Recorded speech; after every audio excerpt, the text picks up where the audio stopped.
5-minute girl power stories. Lilo and Stitch ride the waves.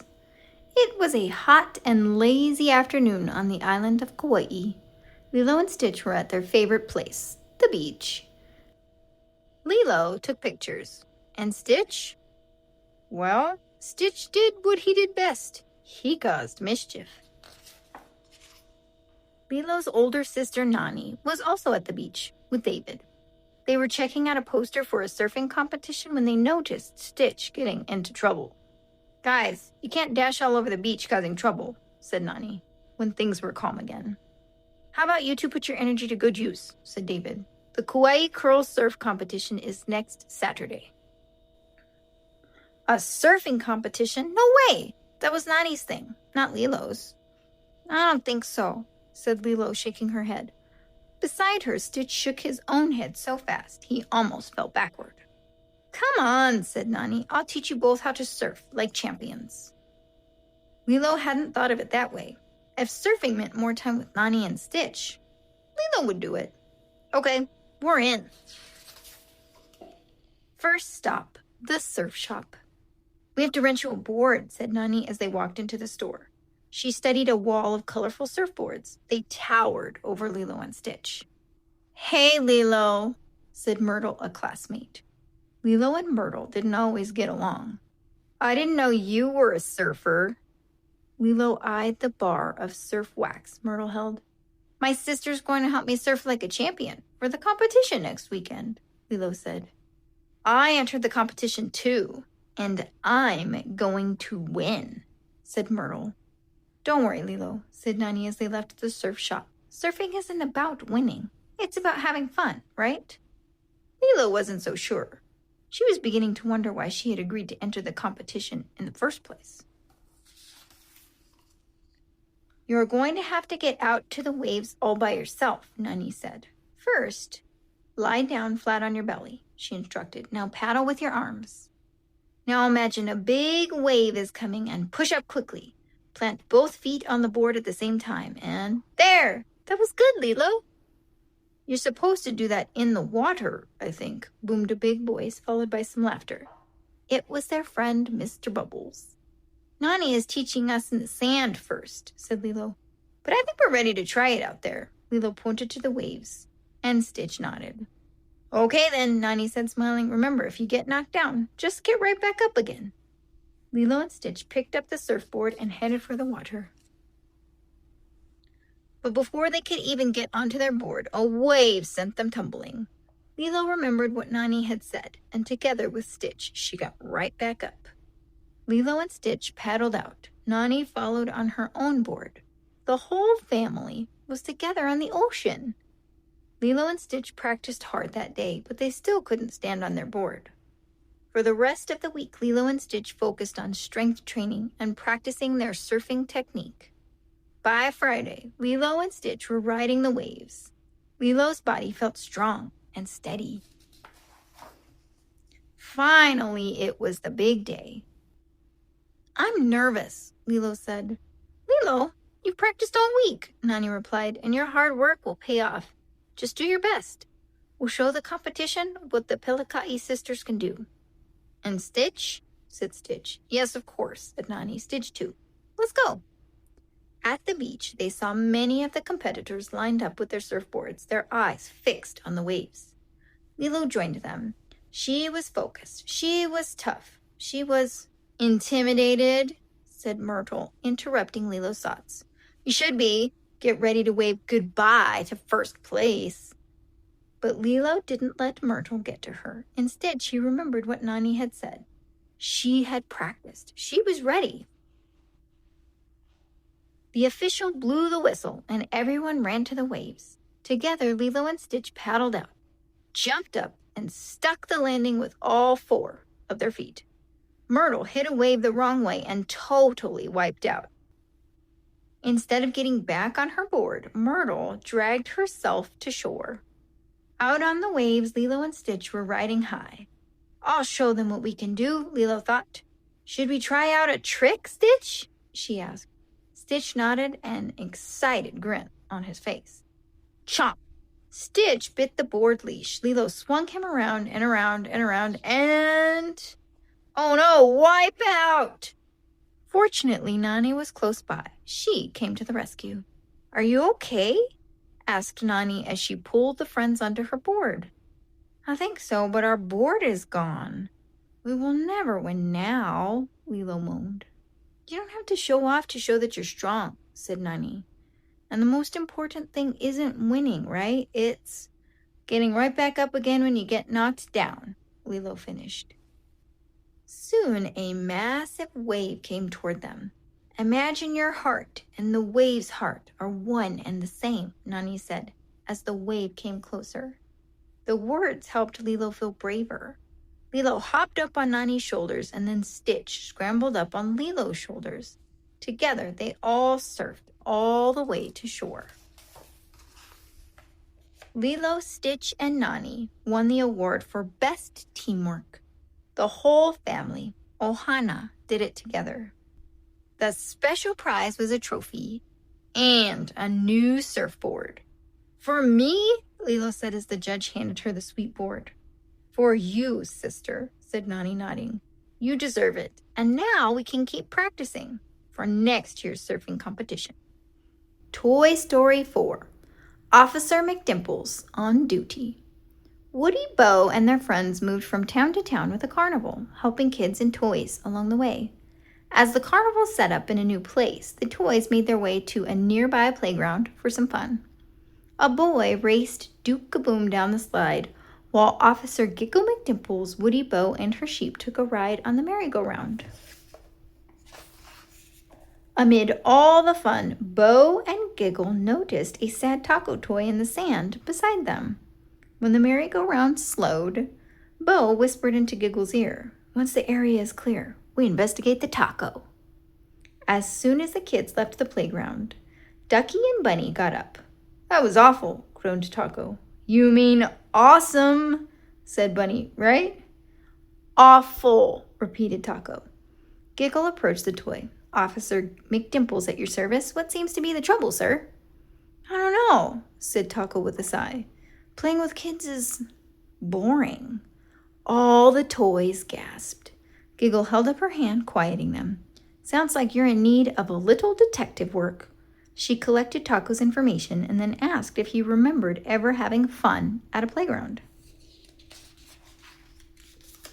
Taco smiled as he recalled a sunny day. The grass was green, the sky was blue, and a kid grabbed me, chewed me a few times, and chucked me into the grass. It was awesome. "This is a case of mistaken identity," said Giggle. "Taco, you are not meant to play with kids. You're a pet toy." Suddenly, Taco was very excited. Giggle was too. As the head of the pet patrol, pets were her specialty. "So what kind of pet toy is he?" asked Woody. "We're about to find out," said Giggles with a grin. The toys watched as Giggle got to work trying to determine the right pet for Taco. "We have several suspects here," said Giggle. "Dog, cat, parakeet, rabbit, hamster, horse. Any of these pets could be our target." After a few moments, she turned toward Woody. "We'll need to run a squeaker detection test," said Giggle. Woody threw his lasso around Taco, and at Giggle's command, all the toys worked together to pull it tight. Squeak! The jubilant sound made Taco laugh and laugh. "As I suspected," said Giggle, "you're a dog toy." Bo led everyone to a large map posted outside the playground. Giggle narrowed her eyes. "It's a dangerous mission, but this task force can handle it. Let's go." "Where are we going?" asked Taco. "Dog park," said Giggle. Just as they were about to discuss transportation, a woman approached with her dogs. The toys dropped to the ground. "Now where is the dog park?" she muttered, looking up at the map. The toys watched, hopeful as the dogs checked out Taco, but neither of them seemed interested. As the woman turned to leave, Bo and Woody quickly helped all the toys into the bottom of her dog stroller. They remained hidden as she unknowingly pushed them to the dog park. When they arrived, the toys crept behind a patch of shrubs and watched the dogs running, sniffing, and playing inside the park. Taco wanted to race through the gates, but Giggle held up her hand.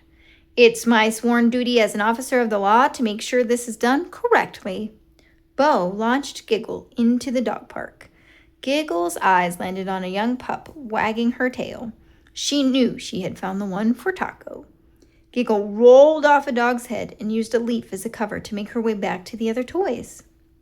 White and tan, long tail, southeast corner, announced Giggle. Yes, Taco cheered. How do we get in there? Asked Woody. They quickly got into position and waited for the perfect moment. Now, Giggle said. Bo ran a few steps, dropped Taco, and kicked him with all her might. Taco soared over the gate and into the park. The dog spotted Taco and began wagging her long tail. She leapt into the air and caught him in her mouth. Then she chewed on him as she ran, squeaking him all the way. What do you have there, Gigi? Said a young girl. A taco? How cool! Another Pet Patrol case closed, said Giggle with pride. And another happy toy, added Bo. The toys watched as the girl and her dog continued having a blast, throwing and fetching Taco. They knew he was enjoying every chasing, chewing, squeaking second, and that made them feel happy too. The Little Mermaid, the Tambourine Dance. Ariel loved the market. There was always something new to see. One day she saw dancers. This is our traditional tambourine dance, one of the girls announced. Come learn how to do it. I'll be teaching a class tomorrow. Bring a tambourine. Ariel told Scuttle about it later. I'm going to my first dance class, she said. I want to be like the girls at the market. They had something called a tambourine. It made the loveliest sound. Do you know where I can get one? A tambourine is a kind of fruit, said Scuttle. You could find one at the fruit cellar. Thanks, Scuttle. You know everything, Ariel said. Later that day, Ariel went straight to the fruit cellar. One tambourine, please, she said. No tambourines here. Try the music store. Ariel walked across the street and found something that looked like what the girls in the market had. It sounds like shells clinking together in the ocean, she said to the shopkeeper. Ariel purchased the instrument and ran to show Scuttle. Scuttle, Ariel called. This is a tambourine. Of course, that's what I meant, he said. The girls danced like this, said Ariel. She held the tambourine up high in one hand, did a few steps, and started to spin until crash! Not bad for a first try, said Scuttle. Ariel frowned and tried again. The next day, Ariel was nervous as she approached the class. Even though she had tried to practice dancing, it was difficult for her. Welcome, said the teacher. I'm Isabella. Thanks for coming. This dance is a bit tricky to learn, but remember, everyone here started out as a beginner, just like you. Except they've had legs forever, Ariel thought. Okay, class, let's begin, said Isabella. Ariel stepped in line, but she stumbled and nearly fell on every spin. She couldn't remember which was her right leg and which was her left. After class, Ariel met her friends at the dock. How was dancing? Asked Sebastian. I'm hopeless, Ariel said. I wish it was easy like singing. I'm no good at spinning. When you were young, singing was hard for you too, said Sebastian, but you got better and better after you practiced. You've always wanted to try dancing, said Flounder. You can't give up now. I have an idea, said Scuttle. We'll help you practice at the beach. Down near the shore, Sebastian spoke first. I can teach you tricks for remembering left and right that I learned from conducting the orchestra.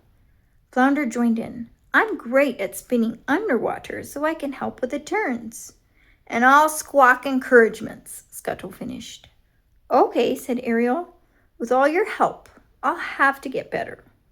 Sebastian started by showing Ariel how to remember her left and right. Then she practiced switching between her left and right leg, and she got better.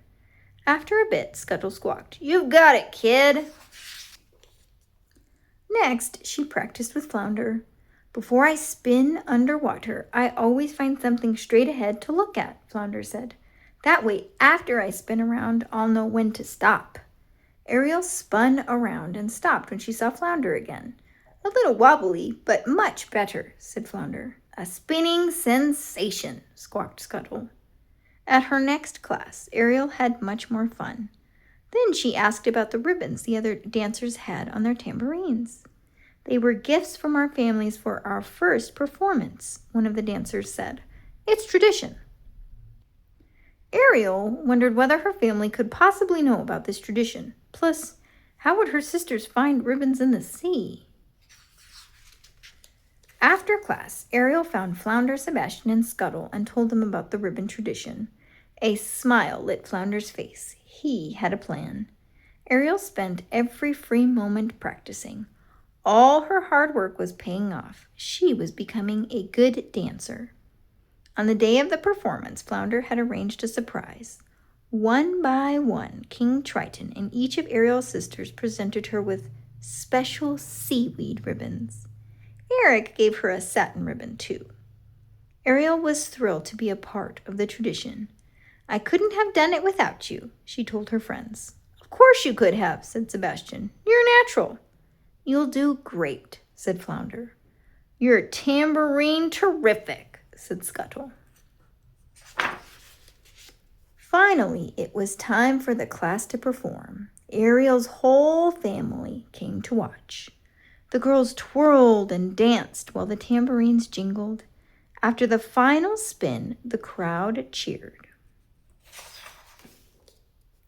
After the performance, a little girl said to Ariel, You did a great job in the dance. I wish I could dance like that, but it looked so hard. Ariel handed the girl her tambourine. Go on, shake it, she said. That was the only thing I could do when I started. I couldn't spin, and I didn't know my right from my left.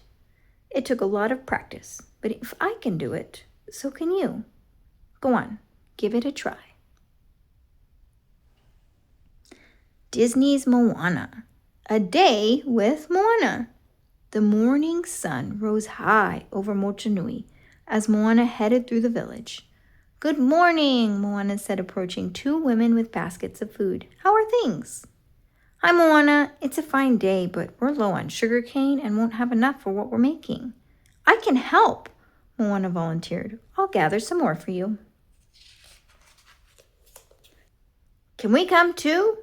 A girl named Fetuau asked Moana. We love exploring.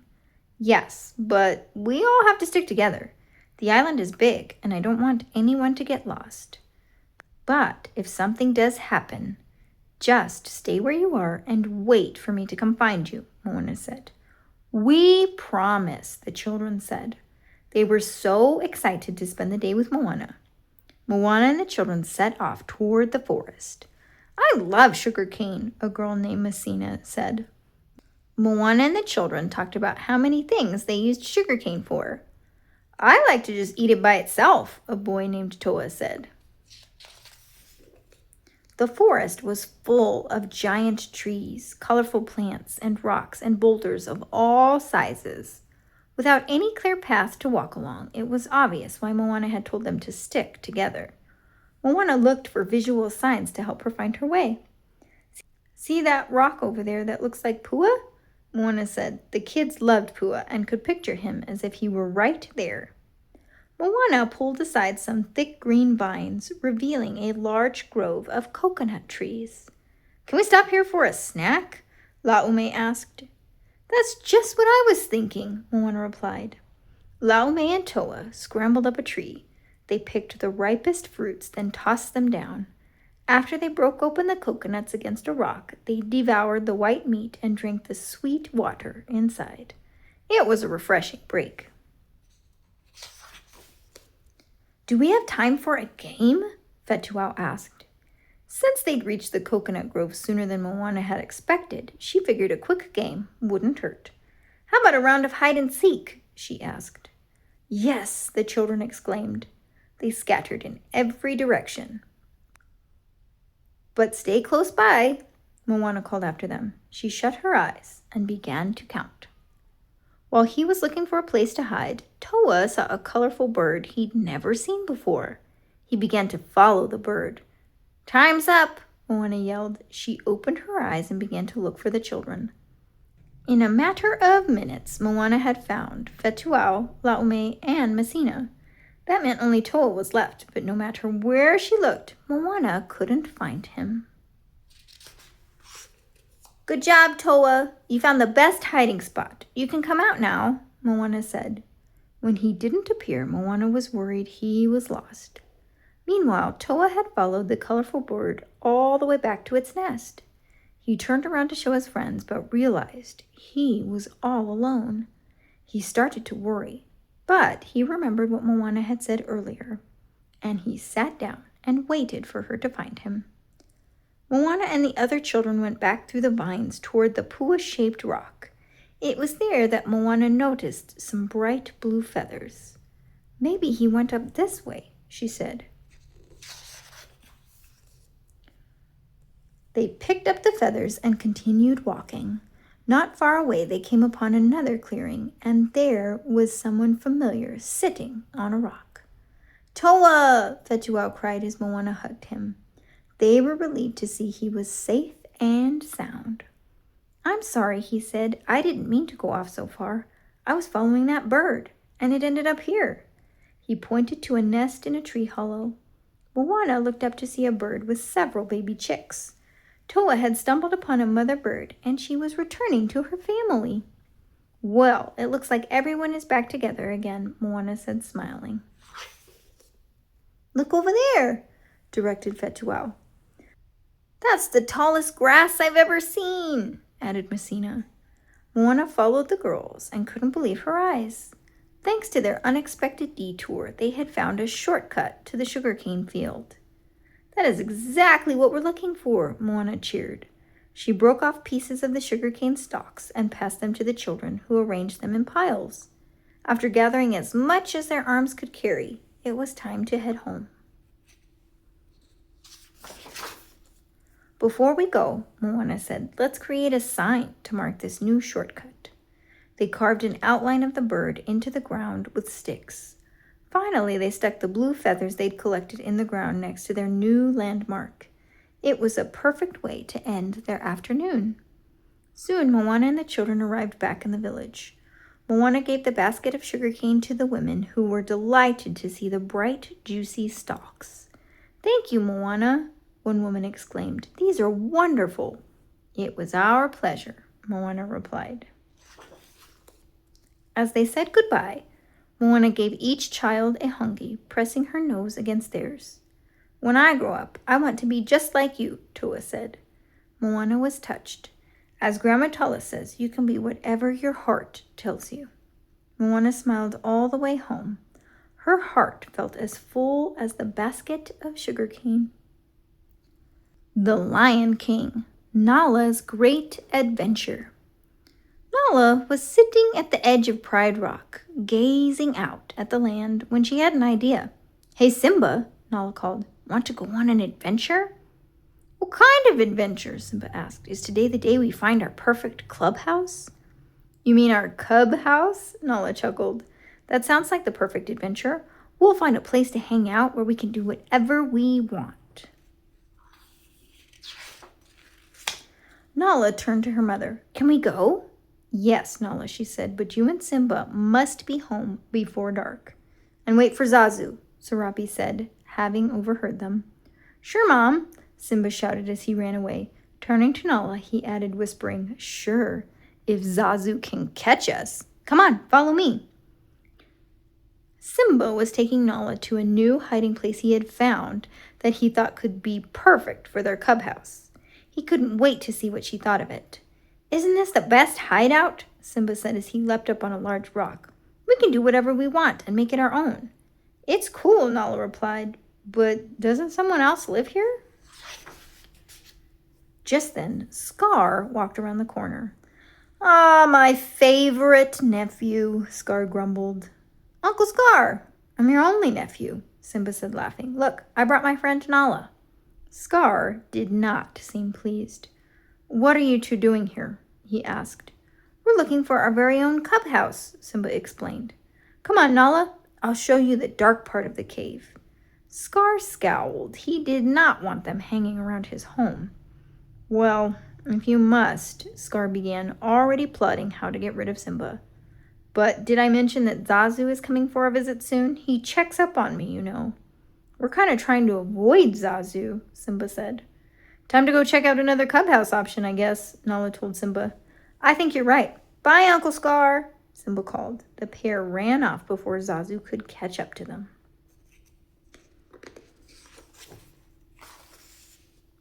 Where should we go now? Simba asked. Nala thought for a minute. I know, she said at last. We can go to the water hole. Nobody, especially not Zazu, will find us there. There were always lots of animals gathered at the water hole. Lost in the crowd, the two friends would be able to do whatever they wanted. Check it out, Nala exclaimed as she jumped and splashed in the water. Hey, you got me wet, Simba yelled. But it was so much fun that he soon jumped in too. The two cubs ran and played together. This spot seemed perfect for their cub house. The fun and games continued until Simba bumped right into an elephant's leg. Whoa, watch out, Nala said. They were soon surrounded by a parade of elephants, none of whom seemed to notice the two lion cubs running among them. Nala, look out, Simba cried. A crash of rhinoceroses was rustling toward the water, and Nala was in their path. Run, Simba shouted. He raced over and pushed Nala aside just in time. As Simba raced away from the rhinoceroses, he ran right into a colony of flamingos. Sorry, he hollered as he scrambled away. I think I'm ready to leave now, Simba said as he gasped for air. Me too, Nala added. I'm not sure this was the place for our cub house. The tired cub started out across the savannah, but then Nala had another idea. Follow me, she said to Simba. Nala led Simba straight to the base of Rafiki's tree. Now this is what I call a perfect cub house, Simba said as he began to climb up into the tree. It's so nice, Nala replied as she followed him. I'm going to find my own branch. The two friends were so exhausted from their adventures that they settled down to nap for a while. What are you doing? Rafiki asked, waking the two cubs abruptly.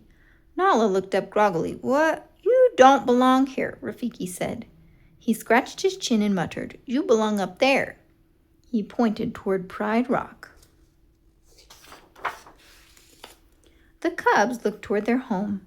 They spotted their mothers looking for them. We were supposed to be home before dark, Nala said, and I am kind of getting hungry. Me too, Simba added wistfully. The cubs thanked Rafiki and then headed back toward Pride Rock. There you are, Zazu called from above as they got closer. Where have you been all day? Sorry, Zazu, Nala said. We were just looking for a cub house. A cub what? Asked Zazu. A cub house, Nala explained. Scar didn't want us around. Then we almost got crushed at the water hole, Simba added, and, well, we haven't found it yet. But we will, Nala said. For now, we're ready to go home. Settling in at Pride Rock, the cubs cuddled up with their mothers in their warm, cozy cave. I still want to find a cub house someday, Nala said. But for now, it's good to be home. Mulan, honor for father. It was nearly time for the tournament of the imperial courts, and Mulan's father's birthday. Mulan dreamed of winning the prized scroll that would make the perfect gift. Father, do you think I will win? She asked Fazu. Mulan, the correct question is, will you honor our family by doing your best? He smiled and Mulan smiled back. But another question bothered her. What if she did not? Early the next morning, Mulan practiced with her friends. Hold still, Mushu, Mulan said, aiming her arrows. Can we fight too? Mushu asked. Cricky says he can take down the others with one flick of his feelers. Thanks, guys, but I have to do this on my own, Mulan said. The other warriors will be bigger than me, stronger too. If I'm going to win, I'll need to outsmart them. Just stay alive, Mushu said, smiling. I'll see you at showtime. Finally, it was time to start. As the crowd gathered, Mulan caught a glimpse of her family in the stands. Her father gave her a nod. Mulan remembered his advice. Do your very best. The master of ceremonies welcomed everyone and explained the rules. Each warrior will battle one opponent at a time. The winner advances to the next round. All matches must take place within the circle. Stepping out of bounds results in disqualification. Archery was the first event.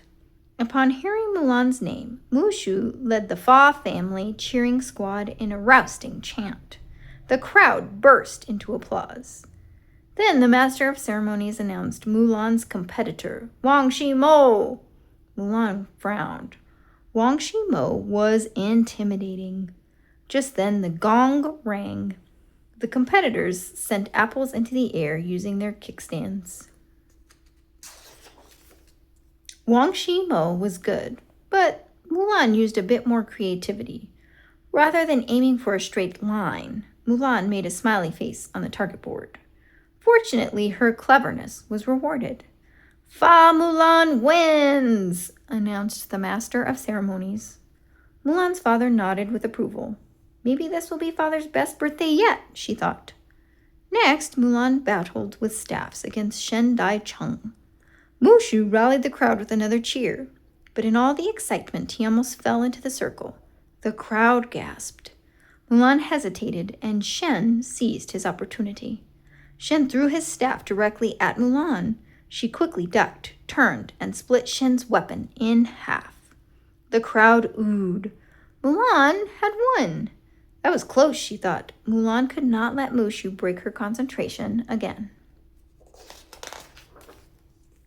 Battle after battle, Mulan defeated every warrior who came her way. The scroll was almost hers.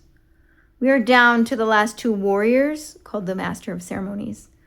Fa Mulan and Li Tianxing. Mulan gulped as Li entered the circle. He was the fiercest competitor of all.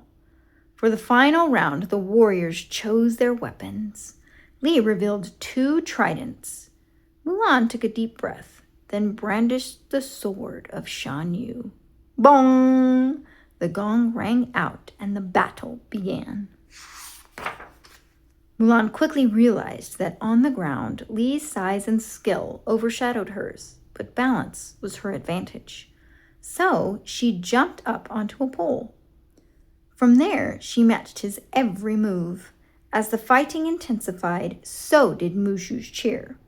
Mulan's friends formed a tower with Mushu on top. The noise from the crowd swelled. Mulan raised her sword. Father's birthday will be perfect, she thought. But then everything went wrong.